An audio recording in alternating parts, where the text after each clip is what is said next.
Hi friends, welcome to யாஷிகர். நம்ம எல்லாருக்கும் பிடிச்சமான ஒரு நடிகை மறுபடியும் சீரியலுக்கு வந்து என்ட்ரி கொடுக்குறாங்க. ஆனால் இவங்க வர்றது வந்து ஒரு கெஸ்ட் ரோலில் தான் வராங்க. கண்டிப்பாக ஒரு கெஸ்ட் ரோல் சேனல் வந்து அப்ரோச் பண்ணி மறுபடியும் இவங்க வராங்க அப்படின்ற பட்சத்தில் சீக்கிரமாகவே ஒரு நல்ல ஒரு கேரக்டரில் ஒரு ரெகுலரான ஒரு அப்டேட்டில் வருவாங்க, சீரியலில் வருவாங்க அப்படின்னு சொல்லி எதிர்பார்க்கலாம். நம்ம எல்லாரோட ஃபேவரட்டான சீரியல் ஜீ தமிழில் போயிருந்தது உங்கள் எல்லாருக்குமே தெரியும், ரஜினி அப்படின்னு சொல்லிட்டு. அதே மாதிரி திருமணம் அப்படிங்கிற சீரியல் அவங்க கணவரோட சேர்ந்தும் நடிச்சிருக்காங்க ஸ்ரேயா.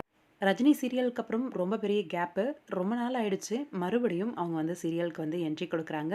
ரொம்பவே சந்தோஷமா இருக்கு. இந்த சீரியல்ல வந்து கெஸ்ட் ரோலா தான் வராங்க அப்படிங்கிற மாரி தான் இப்போதைக்கு சொல்லியிருக்காங்க. என்ன சீரியல் அப்படின்னா, நம்மளோட ஜீ தமிழ்ல ரொம்பவே சூப்பர் ஹிட்டா போயிட்டு இருக்க சீரியல் தான் மீனாட்சி பொண்ணுங்க. இந்த சீரியல்ல நம்மளோட ஸ்ரேயா வந்து கெஸ்ட் அப்பியரன்ஸா வரப்போறாங்க. ஆ எனக்கு தெரிஞ்சு இந்த கெஸ்ட் அப்பியரன்ஸ் ரோலுக்கு அப்புறமா எனக்கு நல்ல ஒரு கேரக்டர்ல அவங்க வந்து நடிக்கிறதுக்கான வாய்ப்பு இருக்கு அப்படின்ற மாரி தோணுது. கன்டினியூஸா ஜீ தமிழ்ல வர்றதுக்கான வாய்ப்பு இருக்கு.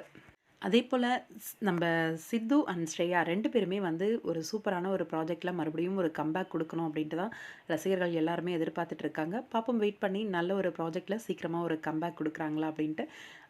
ஸ்ரேயாவ பார்க்கலாம் மீனாட்சி பொண்ணுங்க சீரியல்ல. உங்களோட கருத்து என்னன்னு சொல்லுங்க.